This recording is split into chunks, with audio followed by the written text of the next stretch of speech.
Hey everybody, my name is Lisa and I'm the Crafty Goddess. Hello and welcome. I am fully aware that it's been a couple months since I last recorded a video. I'm really sorry about that. For those of you who have signed up as subscribers over the past little while, thank you so much. Thank you so much for your patience. In my last video where I did a haul from All Strung Out, a local yarn store here in Guelph, I was somewhat candid about some struggles that I've been going through since I'd say earlier this year around the spring. My mental health has not been very good.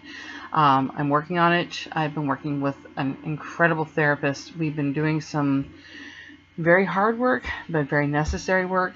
I am trying to learn new coping mechanisms to deal with things, and just trying to be a better version of myself. Yeah, so it's been a little shaky. I've had good days, I've had challenging days, and I've had absolutely craptastic days. There's no other way I can put this. But I figure I would take some time to jump on here and just say, hey, how's everybody doing? Hope you're all doing well and staying safe. Yeah, it's been pretty shaky since the spring. And then, of course, between then and now, I also caught COVID. Yay. And had an incident where I thought I was having a cardiac event. So, thumbs up for me.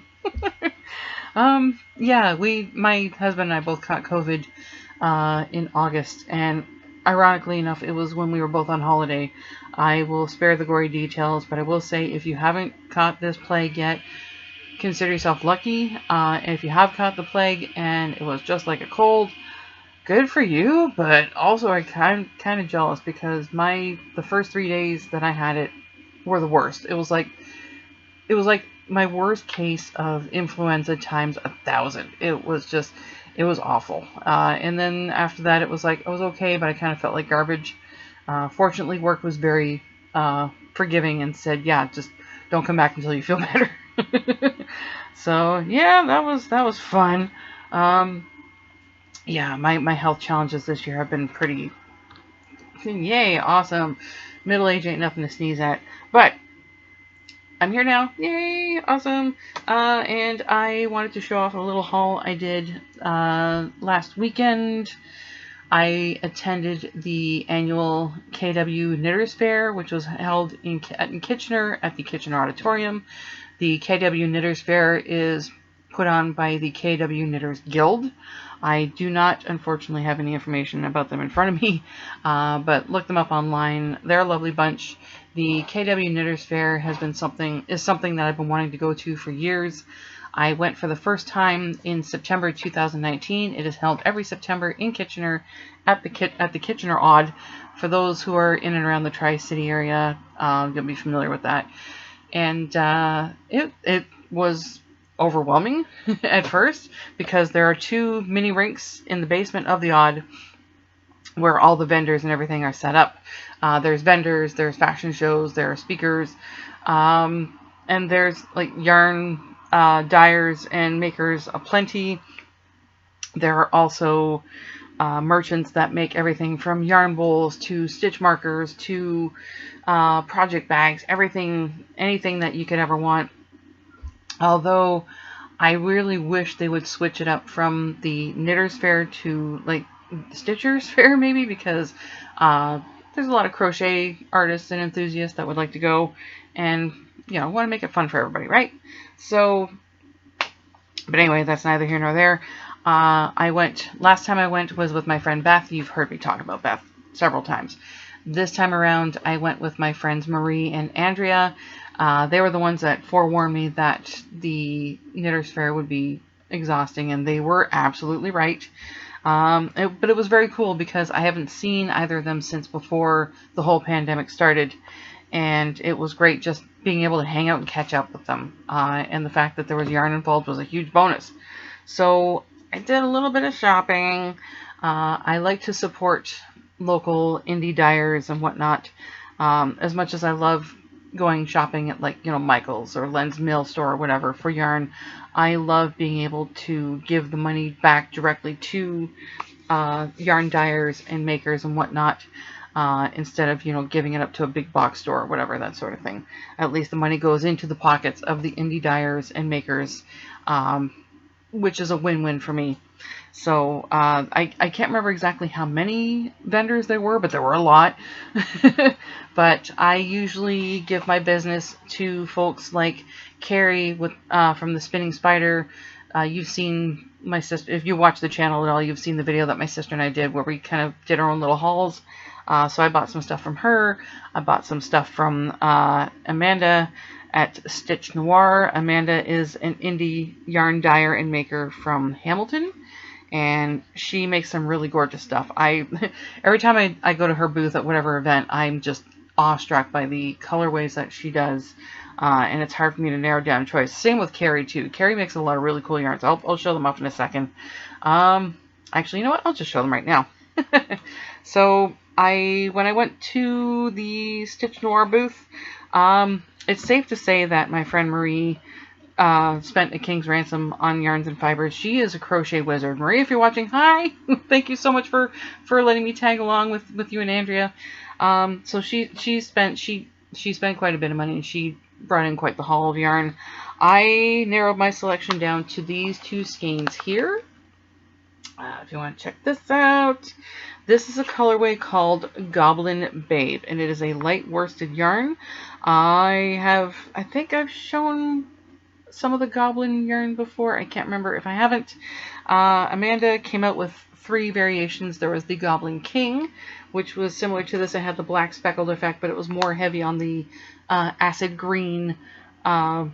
Not exactly monotone, but it was more like background was more acid green with some purples and a lot of black speckly effects. The Goblin Queen was more heavy on the purple side with a little bit of black and whatnot, some green running through it. I do have a cake of Goblin Queen, but of course it's not sitting in front of me. It's in one of my project bags because I'm working on something fun with it. And then this is Goblin Babe, which is more of the it's got more of a softer wash of like greens and pinks with the speckled effect, and it's just absolutely gorgeous. So this yarn, these were actually in her Misfits bin.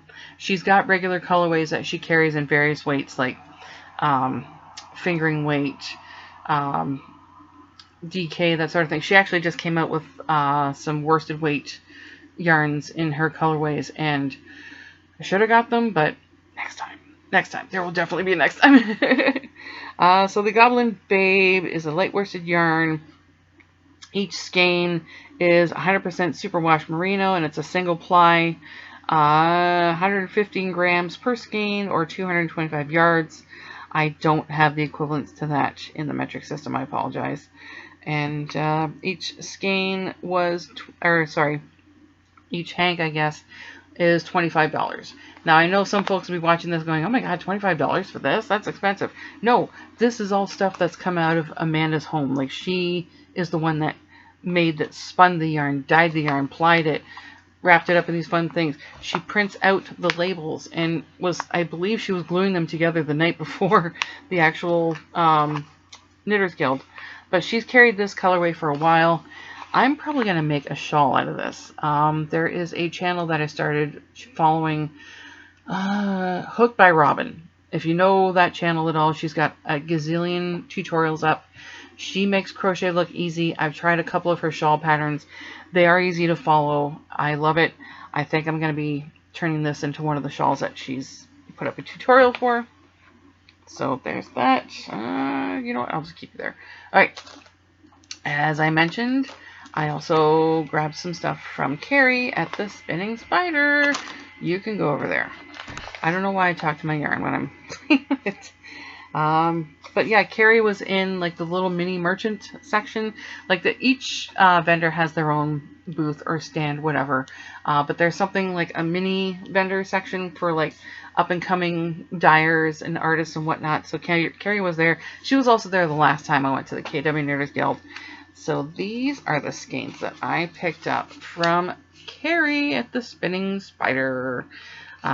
This one is a colorway that I immediately fell in love with. It's called Psychic, and it is a 100% untreated merino. It's a DK weight, This hank is 230 yards, and you can tell it's an untreated merino. It's got a bit of a rough feel to it, but this mixed with this bundle, I'm probably going to turn these into some arm knit post-apocalyptic cowls. In fact, she suggested that when she said, oh, these two would look good together. And yeah, I'm going to have fun playing with these.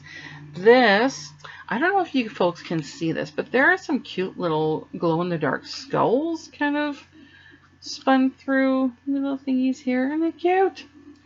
This is, yeah, I'm just going to read the label. Radioactive Skulls UV Glow. This is one of her art yarns. As soon as she pointed this out, she said, look, it's got skulls. So naturally it had to fall into my project bag, and it came home with me. So this hank is 100% merino with a cotton thread, spun thread, as you can see here.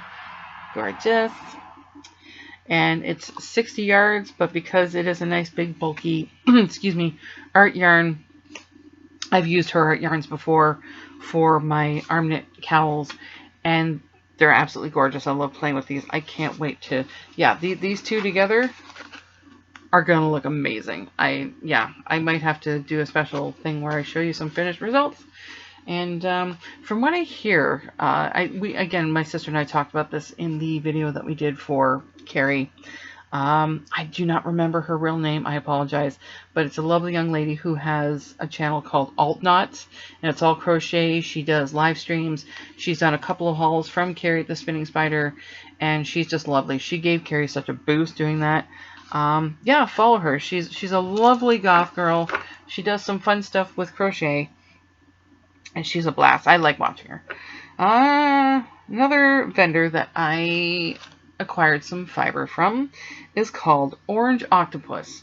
Oh, by the way, I'm going to be putting all the information in the comments, like in the whatever, so you folks can look up what's available. By the way, they're all within the Southwestern Ontario region. I usually see them at other fiber events. I've seen all of these folks at the Hamilton Fiber Crawl, which was earlier this year.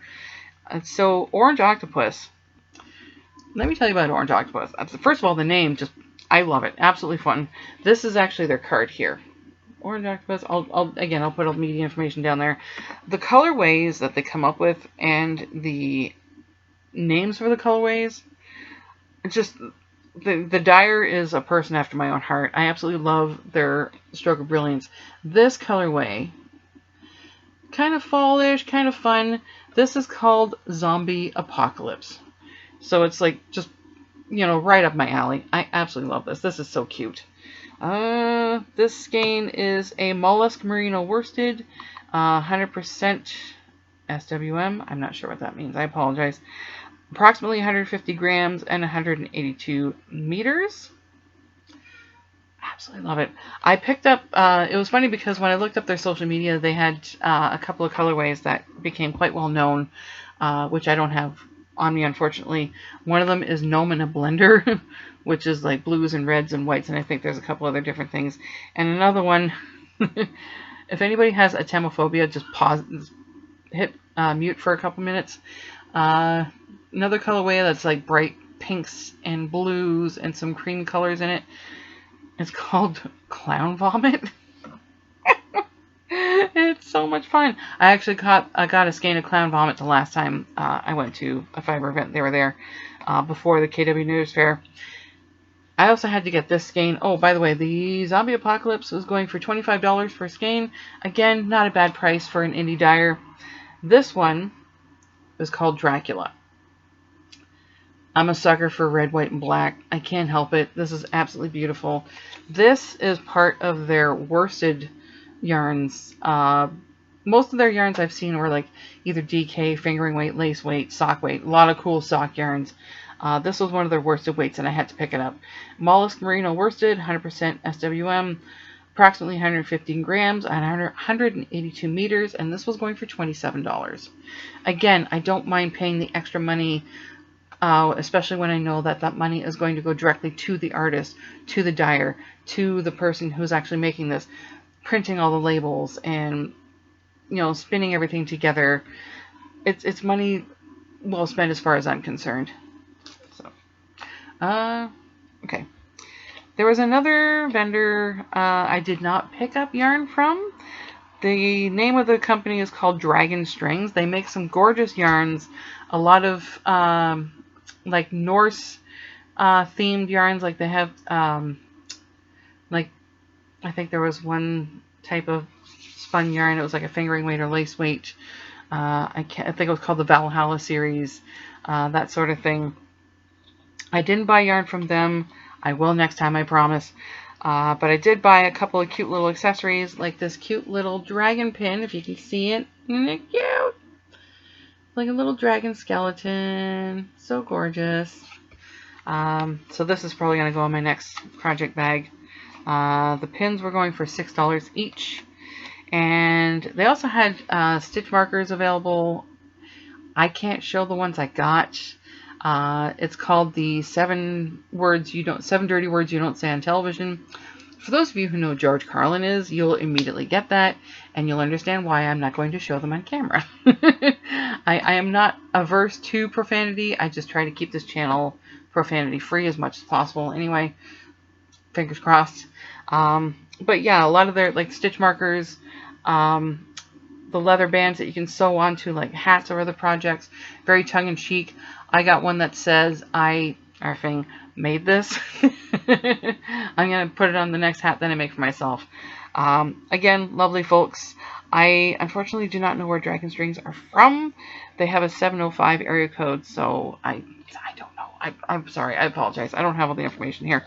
But again, lovely folks. I usually see them at fiber events in and around the area, like Hamilton, Kitchener, etc. But yeah, that's about it. Again, like I said, I will drop all the information to all the indie dyers below. And I know that I was talking to someone about how I was going to do the video for this, like my haul from the Knitters Fair, and they asked if I shot any footage from there, and if not, why not? And the reason is I would love to film when I go to, like, knitter conventions, like open markets, that sort of thing. But I genuinely worry about the potential for, violating someone's privacy, basically. And I don't want to do that. I would rather just kind of, I don't mind, like if somebody's filming stuff around me, I don't care. But I would rather not run the risk of accidentally violating someone else's privacy by being at an event or outdoors, whatever. And I know some people might comment with, well, if they wanted their privacy kept private, they wouldn't be out. That's not fair, like that, and that's not me. I would rather not be the person poking into someone's face with a camera and like, hey, what are you buying? Like, I don't want to do that. I'm also kind of shy about that sort of thing, so I would rather talk to, like, say, vendors one-on-one, that sort of thing, instead of get like the sweeping crowd shot or whatever. I'd rather not. I'm socially awkward that way, I guess. But yeah, maybe next time I'll talk to some vendors and throw that in the future. But that's it for now. I can hear my cat out the door meowing for attention, so I better go do that before, she tears down the wall. But that's it for now. I will try to do more updates in the future. I'll try to be a little bit more persistent with this. It also kind of helps that I cleaned out, well, my husband and I cleaned out this area. It still looks a little chaotic back here, but the rest of the room doesn't look as bad.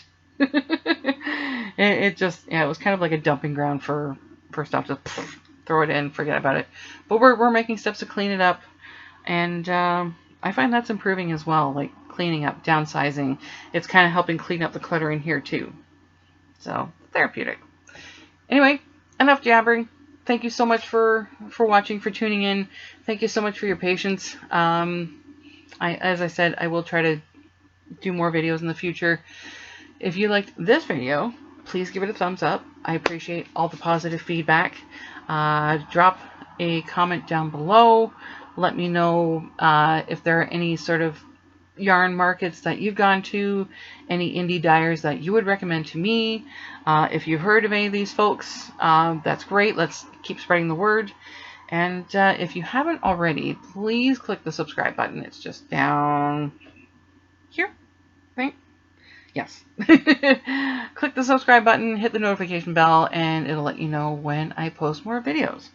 In the meantime, Yeah, I've got a cat that really needs attention, and I need to go shower up because it is 1:30 in the morning.